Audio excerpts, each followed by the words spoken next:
So good evening, everyone. Welcome you all to the third episode of the podcast series conducted by the National Showcasing Team of AIESEC Sri Lanka.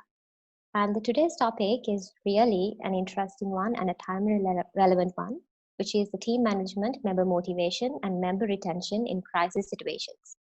I'm Umayangana Alawatte, the Member Committee Vice President for Outgoing Global Entrepreneurs for the term 1920.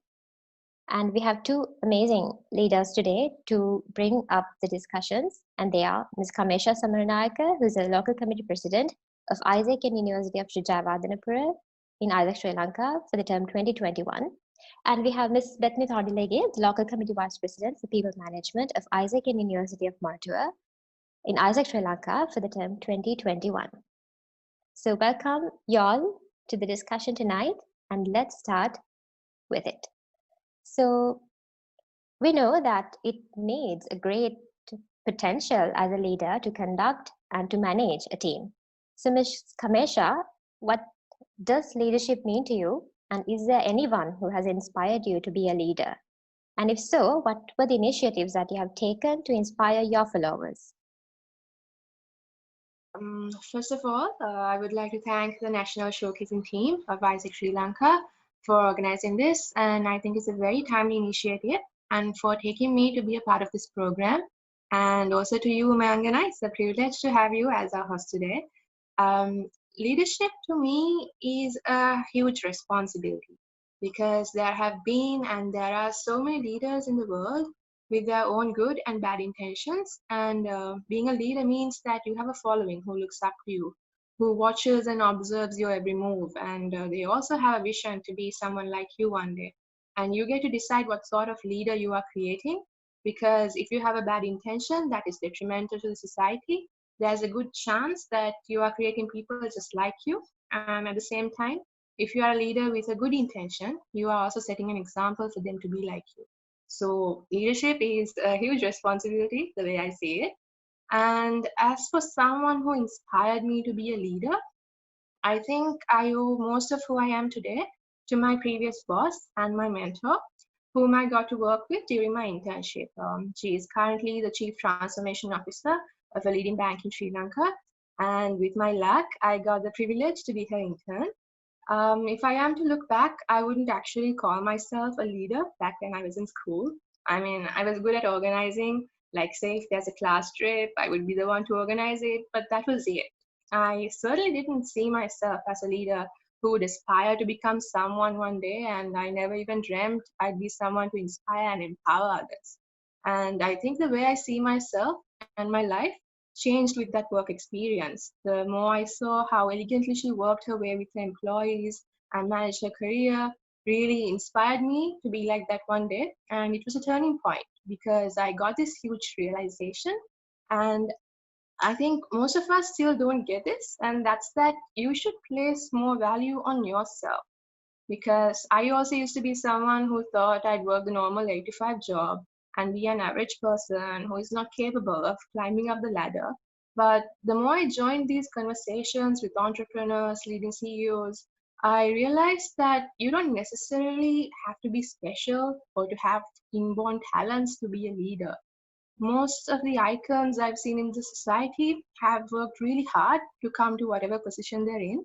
And granted, it's going to be filled with hurdles and obstacles, but all that matters is that you believe in yourself. And maybe sometimes you won't always get where you want to be, but someday you will. I think that's how I got inspired to be a leader. And what I would tell my followers, if they want to be someone someday, is the simple fact to believe in themselves and to never let go of that burning passion they have inside of them. To me, that's actually the only thing that you have to do. Push yourself out of the comfort zone. Do that thing that scares you. Take the right actions, create your own path, and believe in yourself, and you'll get there. Indeed, that shows your vision and your strategy of handling people, and also the leaders who have actually motivated you to let you come for where you have come today. And thank you for sharing, and that's really inspiring. So, Bethmi, the present crisis situation has given rise to more uncertainty in people management, So, It causes members to lose motivation in participating in the work that we do. So you, as a leader, how do you keep your members motivated and keep them retained in the organization without them leaving? Okay, thank you, Umayangana. First of all, before moving to the question, I would like to thank the National Showcasing team of AIESEC in Sri Lanka for me to inviting this. It's indeed a privilege for me to be a part of this event. Thank you very much. So back to the question, how to keep members engaged and retain them in the current situation. Regarding this, there are a few things we need to focus on. The main thing is, do our members have the clarity of AIESEC? Like, do they know the purpose of this organization? Like, why are they in this organization and how can they get the best experience as an AIESECer? So this just made me remember when I was doing newbie interviews, I always ask, what made you join AIESEC and what are your expectations from AIESEC? Some say I want to develop my leadership skills, and some say I want to improve my English because I see this as a place where I can improve my speaking skills and so and so. And some other replies I got was, I see AIESEC is doing various projects which made me want to be a take part of it. And some say, I see this as a place where I can release my stress because I'm having a lot of academic stress. So I see this as a place which I can do as an extra activity. So these are the ideas of the members who will be joining with us.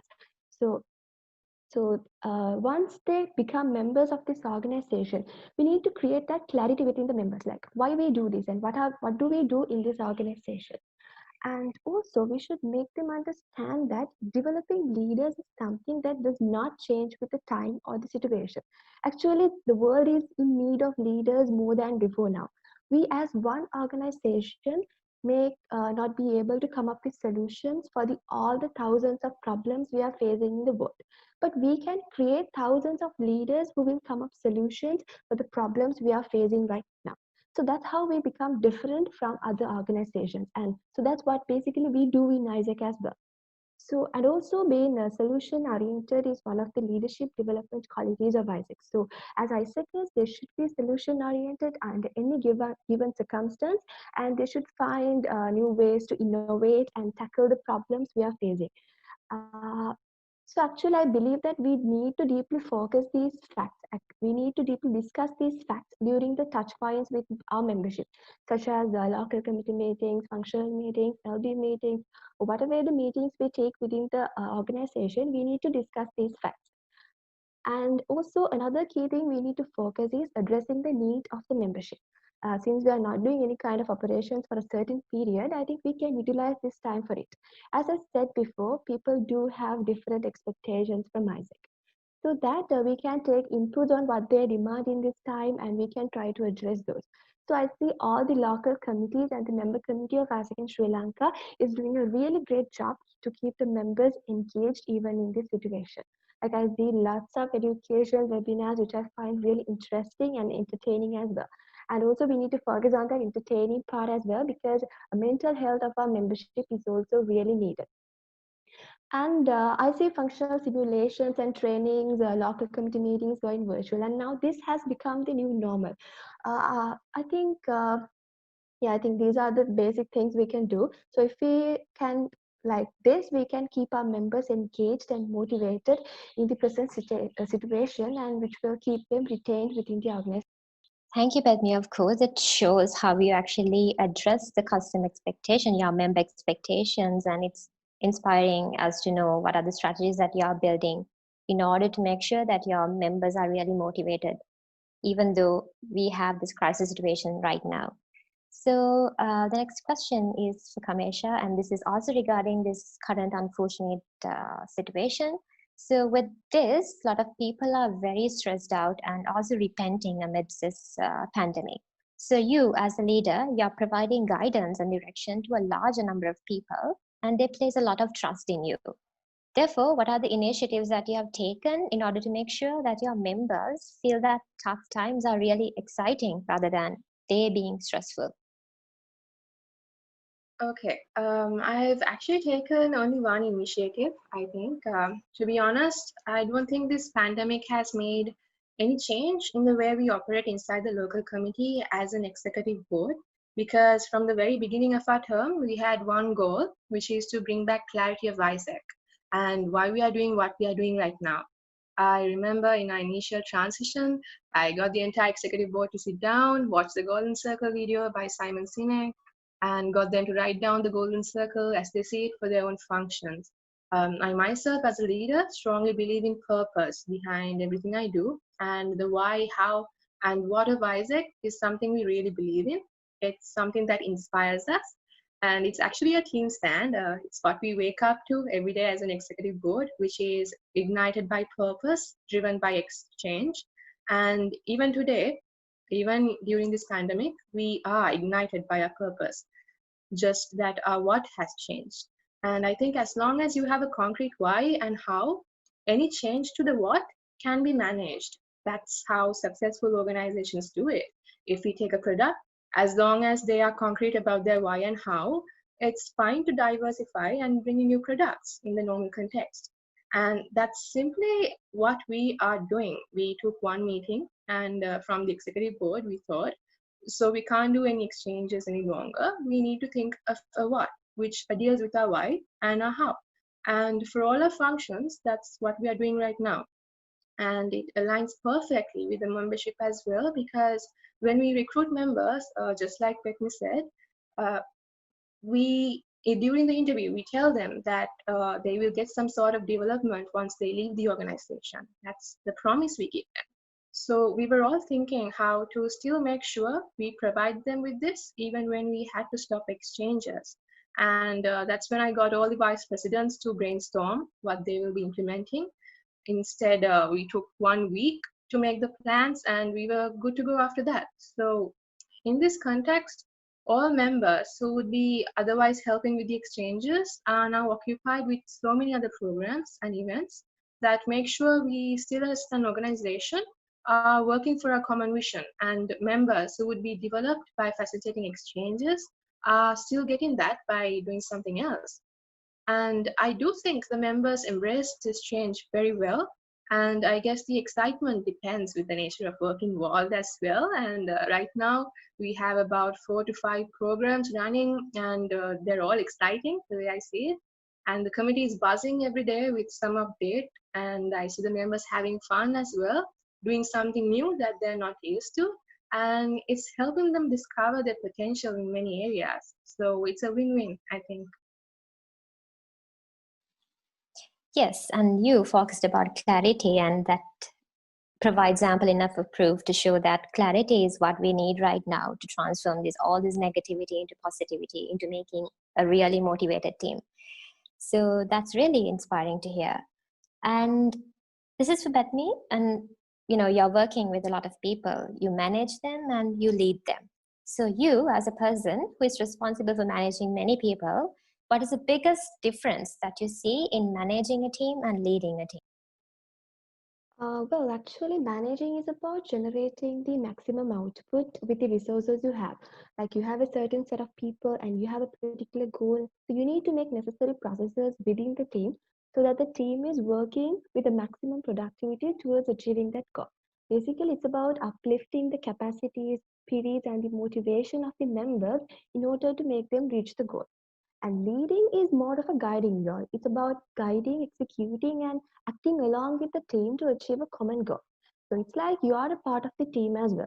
So basically, you are working with them, you are the leader. So you need to keep your members on track, making sure that they are achieving their personal goals, proceeding well along with you, and most importantly, achieving the main goals as a team as well. Yes, and that shows that you are an exemplary leader who is actually leading the team and working with your teammates. So this is for Kamesha. As you learn, there are many styles of leadership in the world. You find democratic leaders, autocratic leaders, authoritative leaders, and many more. So according to you, and you as a leader, how would you describe your prominent method of team management? My prominent method is democratic, but I do exercise command and control as well when it's needed. I think it mainly depends on the situation and the circumstances involved, but mostly with the nature of the organization, I prefer democratic leadership style, because more than just me making the decisions, when all of us try together and come up with a solution, I think we can come up with something that is more beneficial overall, because none of us see the problem in the same way, and some of us see the problem in very unique ways. So it helps to have a lot of opinions and to take the decision that would align with most. Exactly, and that shows you're a democratic leader and that you admit other person's ideas and that you support them. You're also being in a part of that team, which is really great. And Bethmi, so you may have come across many challenges by being in a team because people have different ideas. So can you specify of a time where you overcame a problem as a team rather than facing it individually? And also, according to your view, what is the biggest element which makes a team function successfully? Okay, so as an example, before getting elected to the executive board, I was the organizing committee president for the annual recruitment of AIESEC in University of Moratuwa. So the team was appointed back in October last year, and we made our plans to have the recruitment somewhere in November or December. But due to the situation in the Sri Lanka and due to the non-academic strike in the Sri Lanka, the intake of the new batch was late, so we had to postpone it to February. And unfortunately, our exams also get scheduled in February. So, like, out of the 20 members in my team, 16 were having exams in February, including me. So I was like, okay, I'm doomed. Because by that time, I was appointed as the local committee vice president for people management as well. So the entire GET process comes under me. So I had a very huge responsibility on my head. So since we have already planned to have it in February, I thought, okay, I'm somehow going to face this challenge. So I spoke with my OC team, my newly elected EB team, and we discussed how we can delegate the work in the best possible ways. Because since most of them were having exams as well, I couldn't like force them to do this because they are also having exams, so I couldn't ask them for more. So with a minimum human resource, somehow we successfully did the recruitment. So what I wanted to convey is if I face this individually, I wouldn't be able to do it this successful. The strength we have individually is very less when compared to the strength we have as a team. So moving on to the second part of the question, what's the biggest element which makes the team function successfully? For that, I believe it's the unity, bonding, and understanding within the team members. Actually, all three things are interconnected, and a team will function really well if the team members are well bonded. And this should be created within the team in the building phase. In team management, we divide the team experience into three phases: building phase, performing phase, and the closing phase. So, for a team to perform very well in the performing stage, the team should be bonded enough and united enough within the building phase. And also, when distributing tasks among the team, we should do it in a way that it leverages the strengths of the team. Basically, it's like utilizing the strengths of the team of members to build a strengthened team. And also, it should be creating a space for members to overcome their weaknesses. So, if the team can meet both of the above facts as well, the team would definitely flow nicely.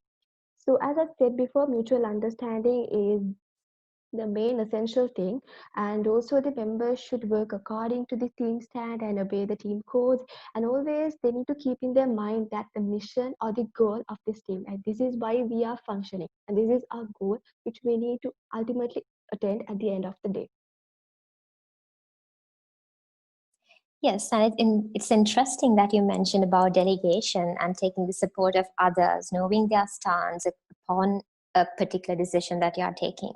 And that indeed shows how you as a leader take others' views, accepts them, and also working with themselves. So this question is for Kamesha. When you're working with a team, conflicts are more likely to arise since people have different ideas and thoughts. So how would you deal with such conflicts, and has that ever made you difficult for you to work with the team members, letting you make tough decisions when you're working in the organization? Yes, Umayangana. So conflict is something you need to embrace, I think, at any level. And if I'm to talk about my team, it's consisting of my vice presidents, and they are very good. Like, they're inspirational, they're leaders, and they're very talented in their areas. And they also have very strong opinions.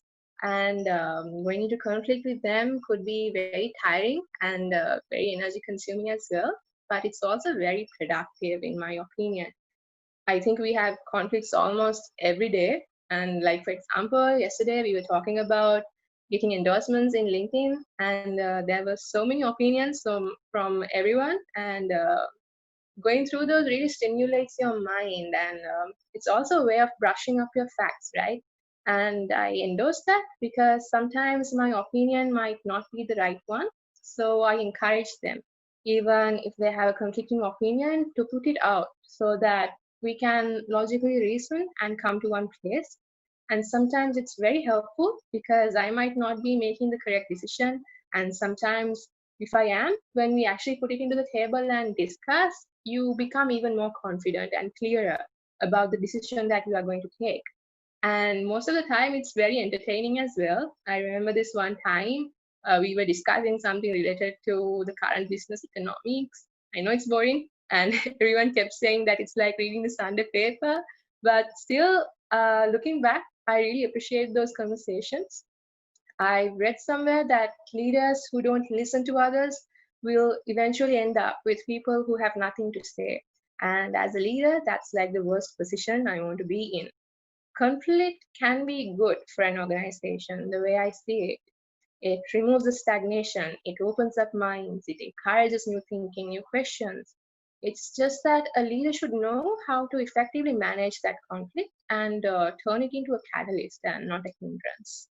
Yes, indeed, Kamesha. So, as you said, conflicts are indeed inevitable, and also it's really great to know as that the fact that you embrace them, and it also opens up new perceptions, and also it gives you more insights for another particular problem or a cause.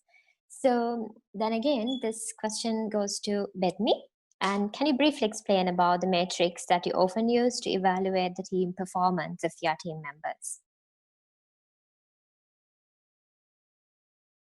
Okay, so if I go with the basic ones, we can take percentage attendance of the members for the team meetings as a performance indicator, and also the efficiency of the team, like the average number of days they take to complete a given task, or the amount of time they are dedicating for a certain activity, and also the achievement of the target, like how much they have achieved from the initial goal, and also the personal goal achievement of members, like we have a personal development plan for our members, so like how much they have achieved from their personal goals out of this team experience, and also the satisfaction of the members regarding the experience.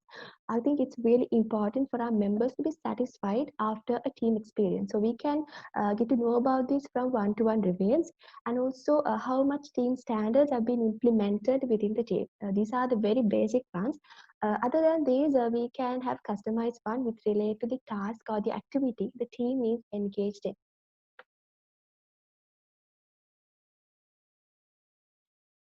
All right.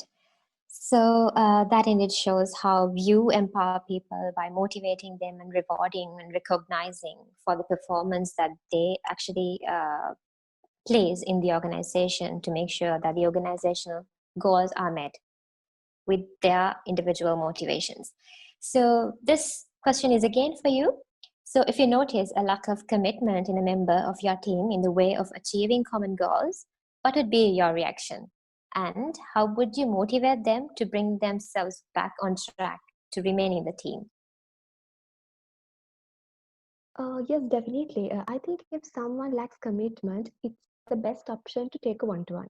So, like if there's some confidential reasons which he or she cannot talk within the team, may come up during the one-to-one. So the team leader can directly address that. I see that as the best initial option. There's another important thing, like be it any organization, the biggest asset is our membership. And especially for AIESEC Sri Lanka, we cannot do operations or events without our members. Literally, our members are the organization. So if we can let them know how important they are, how important their release to this organization, it would be a great motivation to our members. Similarly, in this situation, we can let the member know how important his role to the team is and why he got into this team, and also let him know that what he can gain out of this team experience, how can he use this team experience in a way to develop leadership. And always the best option is to be within the team and move forward with the team. It's like clearly we should highlight the importance of this experience and what he can grab out of this experience to be a better person and a person. And also, we need to understand his mindset and personality. People are different. As I said before, people do have different ideas about AIESEC. They have different expectations about AIESEC. And also, they come from different backgrounds. So, we need to adjust ourselves when talking to them and addressing the issue. Like letting them know that we as a team will always there to be by his side. So, like allowing him to relax and continue with his work. And I think that would motivate him to bring himself back on track and remain in the team, because I believe that small things matters a lot. Yes, and indeed, people understanding is one of the greatest factors that affect the team management and team performance. And that also makes sure that you are a leader who understands others, you are empathetic, and you are there with them to overcome any of the crises or the conflicts that are likely to arise. So with that, we are moving on to the last question in the discussion tonight, and this is for Kamesha. So you, Kamesha, as a leader, what is your opinion on appreciating your team members on their performances? And also, how would it affect in order to bring out a better performance within the team? Okay, so right now I'm the president, but previously I was actually the people management vice president for my local committee. And I thought I might confuse the two roles and maybe lose focus on operations as well. And to be honest, right now, yes, I do focus on the people management side, but I don't see anything wrong in that because, from my personal opinion, I feel like the more I do give them, the more they feel bonded enough to give something back. I don't endorse a culture of giving orders inside the committee because they do not fall into a normal employee category. We don't pay anyone here. And I know that there are so many ways to appreciate people. There are even surveys that you can conduct, and some actually prefer something materialistic given to them, or like an increase in their bonus, so on. But inside of my local committee, the only incentive that we can provide our members is appreciation and acknowledgement as well. And something I've noticed is that they really strive for that too, because most of them are here to develop, to learn something new, and the only assurance they have that they did, it's the appreciation that team leader, vice president, or president can give. So we make a conscious effort to reach out to our members and we make sure they know why we are there and what we can provide them from our positions. Normally, before and after each event, there would be a meeting or a conference call where at first we would explain to them the challenges they would face, the nature of the event, and especially during the pandemic, since they have somewhat of a free time, how they can utilize it to develop, the benefits they would get, all of that. And after the event as well, we would take another call to wrap up, to appreciate them for their commitment, and to have an experience sharing. I think my entire executive board endorses a very family-oriented culture inside the local committee. We reach out to all our members, irrespective of our positions, and we make sure they understand the clarity of AIESEC and what exactly they can gain by being in this organization. Normally, with our appreciations, my executive board, we actually go the extra mile. Communication, it's a very integral part, I think, of member appreciation. And what we tell our members all the time is that there's nothing we as an executive board get out of any of the events we do. Whatever fame we get as a local committee, it's very temperamental, but the connections built, the networks made, and the development made, those things will stay with the members for the rest of their lives. And that's something that would differentiate them from others when they go for a job interview one day. And we don't hold back in telling these things because we want them to be like us one day. We want them to be better than us, in fact. And there's no conspiracy or conflict here because I truly believe that no two local committee presidents or two local committee vice presidents are the same, or member committee presidents, or even presidents of AIESEC International. We are all different and unique as leaders, and there's no disadvantage you get by helping someone else reach their true potential. I once read somewhere that employees don't leave their job, they leave their boss or an unpleasant work culture. And it's true, if you're being a bad boss, you can actually destroy your staff, your best employees will leave, and the remaining would lose all motivation to work. This is something we do not wish to see inside our local community, and we take it to our heart to be there for them to develop them and to appreciate them. Yeah, so that would be my answer. Interesting to know that you're taking these timely relevant strategies to make sure that your members are really motivated and they are maximizing their skills and talents, even they are in this pandemic. So thank you for that interesting session, and that concludes today's discussion on the third episode of the podcast series conducted by the National Showcasing Team of AIESEC Sri Lanka. So thank you for the speakers for bringing out a really inspiring discussion, and we know that the words are really powerful and that your voice has actually made a lot of young leaders to envision what they actually want to perceive in future. So indeed, as you said, good leaders and good leaders can actually retain employees in an organization, because people leave managers or leaders. They don't leave organization, as Kamesha very well said. And if employees are retaining in your organization, it shows that you're a potential leader, an amazing leader. And what the speakers have shared today provide ample enough of proof to show the strategies they use in motivating and retaining them in the organization. So thank you once again, Ms. Kamesha Samaranayake, and also Ms. Bethmi Thondilege, for bringing out a really great discussion today. So, and that concludes the third episode of podcast series, and we will see you in the next episode. Thank you, everyone, and good night.